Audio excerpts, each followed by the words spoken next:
Bismillah ar-Rahman ar-Rahim. Alhamdulillahi Rabbil Alameen. Wassalatu wassalam ala Rasulillah. So I'm going to talk about on this video um, basically spoon feeding your skill sets. So when you go to a new employer, it is natural for you to want to make an impression to show and to prove that the employer made a good choice in selecting you and hiring you, and you want to be the best type of employee that you can be and so forth. Be careful with this. If you have a particular skill set that you're very, very good at, or you are more knowledgeable than the people around you, uh, be careful how much of that you display for a number of reasons. The first one of the reasons, and in no particular order, is that it can build resentment, especially if you are a Western teacher and you're coming from, you're bringing your experience and your background with you, and you know how things work. It could lead to resentment from your coworkers or even from your employer because you might be seen as a know-it-all. Okay. Another reason why you want to spoon feed that is that you don't want to show things that someone else might steal or appropriate improperly and then present it as their idea. And both of these things have happened to me in that realm. Uh, the third reason why you don't want to do this is because you initially were trying to help out.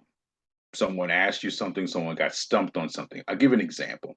There were many teachers that I've worked with that are not computer savvy. They're just not. I think beyond checking email and possibly, well, no, I was going to say possibly using Microsoft Word, but no. Other than surfing the internet and checking their email, not very computer literate when it comes to the office suites, such as using spreadsheets, PowerPoints, and Word docs specifically, word processing docs specifically. So I had a situation where a teacher was really stumped. Um, she was trying to, I think she was trying to create a column in a spreadsheet or something had happened. It was something related to Excel. And I've known my way around Excel for about 30 years, 25 to 30 years. I'm very, very comfortable with Excel. So I showed her what to do. I think the next day she might have forgotten or she had another problem. She asked me. I helped her out again. It was no big deal. We were all in the room together. We're all teachers. We're all just trying to help each other. And what happened slowly, another teacher came up with a problem. I helped that teacher. Then another teacher came up and I helped that teacher. And another teacher. And it became a situation where I couldn't get my work done because every time I would step into the staff room or the computer room or something like that, immediately my name would get called. And so that created a problem. And then it got to a situation where not only was I not able to finish my work, um, I began to be the go-to person for that. Now, on the surface, there's nothing wrong with that, but you have to control it.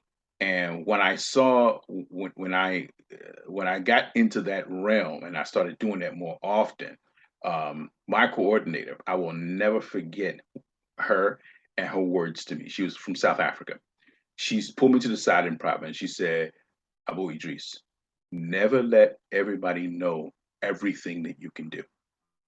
And those were solid words of wisdom because you can be exploited unknowingly. And I don't think there's any malice behind it. I don't think that someone is, being wicked or have evil intention, but you'll wind up getting exploited by the company. You'll wind up getting exploited by your coworkers. You'll wind up getting exploited by, your supervisors. And you will move from the guy that you actually, that knows a little bit about this system and that system, you become the go-to guy, then it becomes expected of you.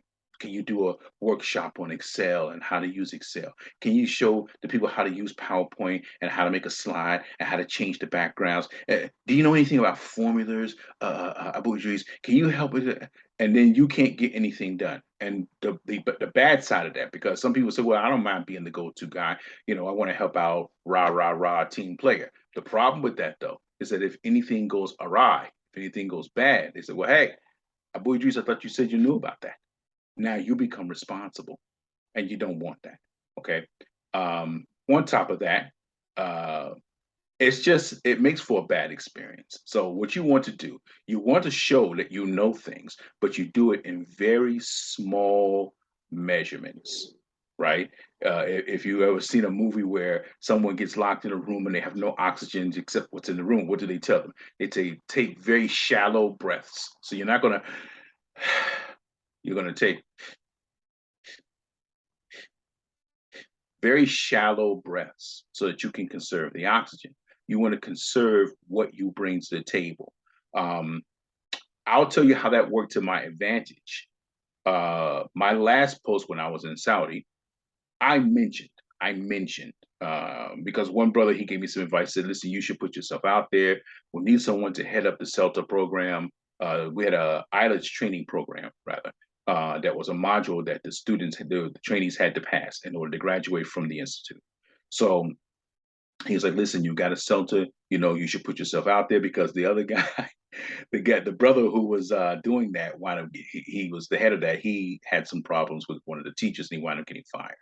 So I was the only logical candidate as I had the most recent CELTA certification. So I only went by the principal's office and I just mentioned, listen, I have some, you know, experience with IELTS and and I have a CELTA, you know, if you need me to assist any of the teachers in any way, let me know. It's no problem for me. I only put it out. I threw my hat in the ring in an assist mode. I wound up being selected as the head teacher or the lead teacher for the department, and specifically running a cohort of IELTS trained teachers who also had CELTAs like me, so that we could form a module with the curriculum and everything. And I wound up getting paid extra for that. I don't mind doing extra if you're going to pay me extra, but you have to understand something. Many times, the way that things work in the Middle East is that basically we've got you here. So we got two for the price of one, four for the price of one, six for the price of one. He can do this and that and that and that and that. And she knows how to do this. She's skilled in that. She can do this. She can do this. She can do that. So now all of this stuff gets dumped on you in addition to your workload.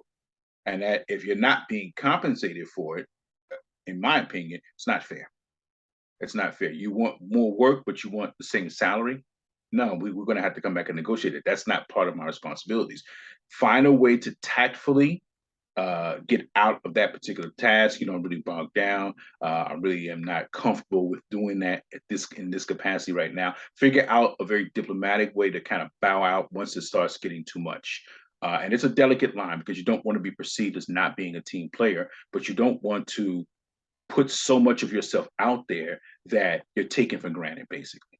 Okay, so just be careful with how much you display of what you know. Um, and we're gonna do another video. In the next video, I'm gonna talk about how you're gonna get along in your workplace in your first year.